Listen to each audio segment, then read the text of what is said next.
Me dy konflikte që po përshpejtojnë historinë, njëri në Ukrainë, tjetri në Iran, Kosova dhe Serbia duket se bëjnë se hir.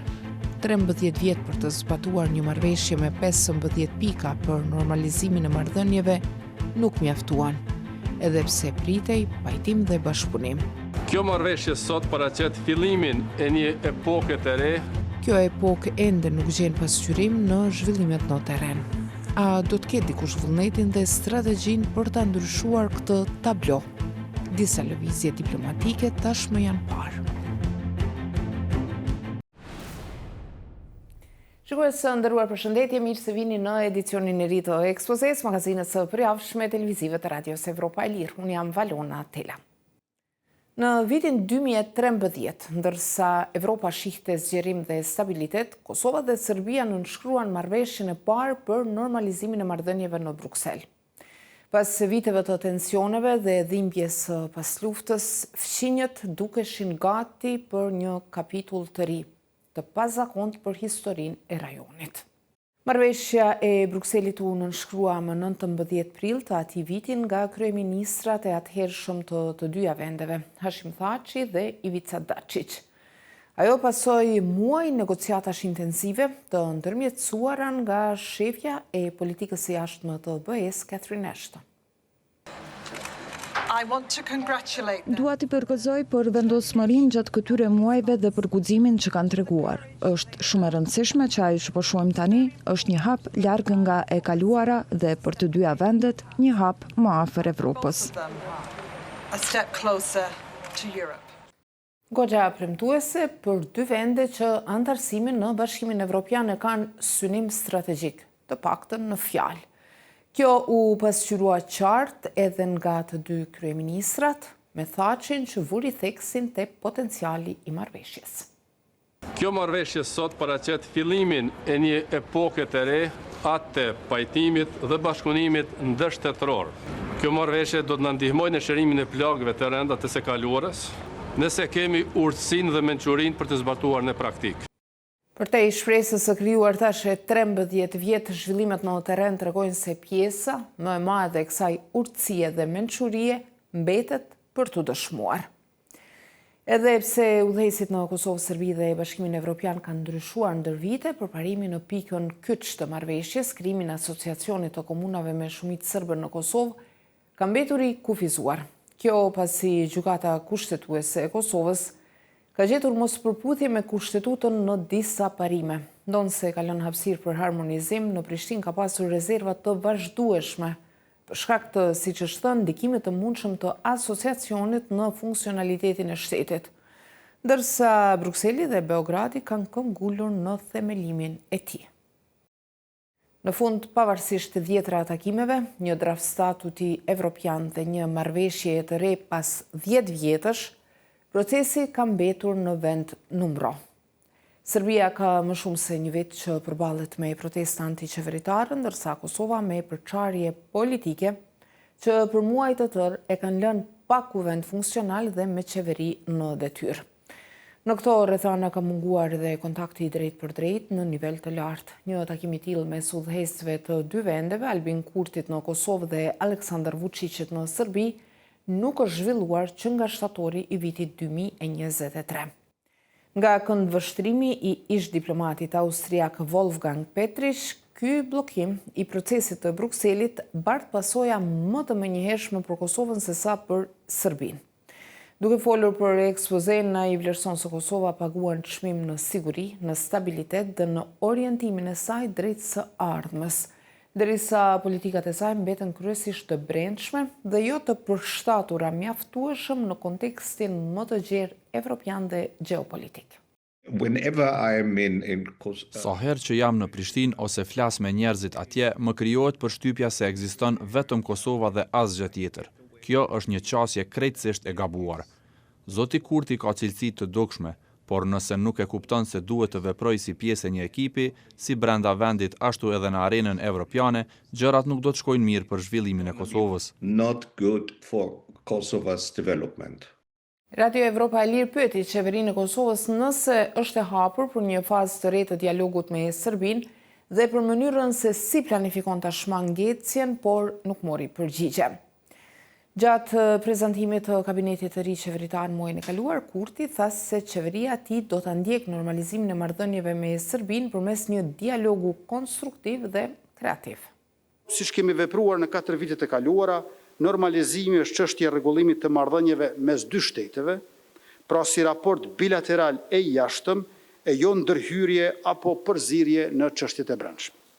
Në Këshillin e Sigurimit të OKB-s, përfaqësuesi amerikane deklaroi këtë javë se presidenti Donald Trump pret angazhim të qartë nga Kosova dhe Serbia për të punuar së bashku, për të ulur tensionet dhe për të rikthyer në një dialog real, jo vetëm deklarativ. Sipas Tammy Bruce, SBA-ja do të punojnë nga afër vetëm me lider që shohin nga e ardhmja, e jo ka e kaluara. Për Petriqin, hapi i parë duhet të vijë nga Prishtina, e cila duhet të ofrojë serbëve përgjegjësi konkrete kulturore, gjuhësore dhe administrative sipas marrëveshjes së Brukselit. Kjo do të sinjalizonte sipas tij një qasje të re bashkëpunuese dhe do të krijonte mundësinë për një marrëdhënie të vërtetë me përfaqësuesit serb. Edhe nëse Serbia do të kundërshtonte, do të dilte ajo si bllokuese e procesit. Petriq vë në dukje se garancit nga Brukseli janë thelbësore në këtë drejtim. It was clear from the outset. Ka qenë e qartë që nga fillimi se evropianët nuk do të lejojnë krijimin e një tjetër Republike Srpska. Kemi paguar një çmim të lartë për të në Bosnjë-Hercegovinë dhe nuk duam që ajo të përsëritet në Kosovë. Andaj, qartazi bëhet fjalë për çështje kulturore, gjuhësore dhe administrative që duhet të zgjidhen. Radio Evropa e Lirë pyeti Bashkimin Evropian nëse ka përpjekje për një fazë të re të dialogut, por nuk mori përgjigje. Këtë javë, por edhe muajin e kaluar, i dërguari i posaçëm i BE-s për dialogun Kosovë-Serbi Peter Sorensen zhvilloi disa vizita në Kosovë dhe në Serbi, ku theksoi rëndësinë e çuarjes përpara të procesit. Në mars, ai u prit edhe nga zyrtarët të Departamentit Amerikan të Shtetit në Washington, me të cilët tha se ka siguruar harmonizim për hapat e ardhshëm në dialog, por nuk dha më shumë detaje. Rikard Gjozvjak, redaktor për çështjet evropiane i Radios Evropa e Lirë, thotë se BE-ja po bën përpjekje aktive për një takim të ri mes Kurtit dhe Vučićit, i cili pritet të mbahet në fund të pranverës, por data e saktë dhe realizimi i tij do të varen nga zhvillimet në terren. Nuk ka pasur kur më shumë optimizëm për një takim mes dy liderëve që kur Kaja Kallas ka marrë detyrën si shefe e politikës së jashtme të BE-s. Kjo shihet si mundësia më e mirë në gati një vit e gjysmë që një takim i tillë të ndodh. Kur saktësisht nuk dihet, por shpresat janë për diku rreth majit ose qershorit. Gjozvjak është pesimist për ndonjë përparim thelbësor apo avancim drejt antarësimit në BE në një të ardhme të afërt, sepse, siç thotë, udhëheqësit në Prishtinë dhe Beograd përfitojnë në politikat e brendshme duke mbajtur qëndrim më të ashpër ndaj Brukselit. Dhe ata nuk presin përfitime konkrete nga BE-ja gjatë karrierave të tyre politike. Procesi i integrimit kërkon kohë, shohim sa gjatë është dashur Mali të Zi, që nuk ka probleme dypalëshe si këto dy vende.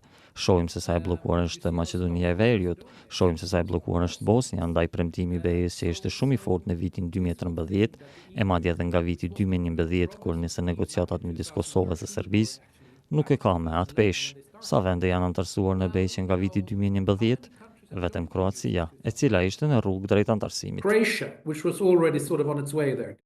Gjozvjak paralajmëron se kjo status quo mes Kosovës dhe Serbisë është e rrezikshme, por shton se Evropa është bërë indiferente ndaj këtij rreziku, ndërsa udhëheqësit në Prishtinë dhe në Beograd kanë mësuar të jetojnë me të, e madje edhe të përfitojnë prej tij.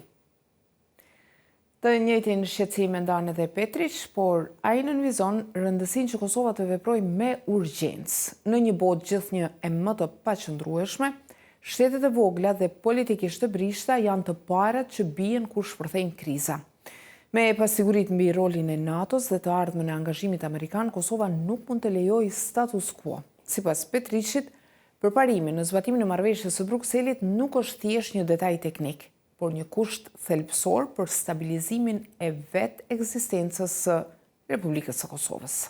Kosovo in 1999 Kosova në vitin 1999 ishte i vetmi vend në histori që u çlirua nga një aleancë që mori armët, dhe kjo sipas meje i vendos një përgjegjësi të veçantë asaj, të veproj me maturi, të bashkëpunoj, të bëj atë që është e nevojshme dhe të shkoj një hap më tej për të bërë pjesë e familjes së shteteve evropiane.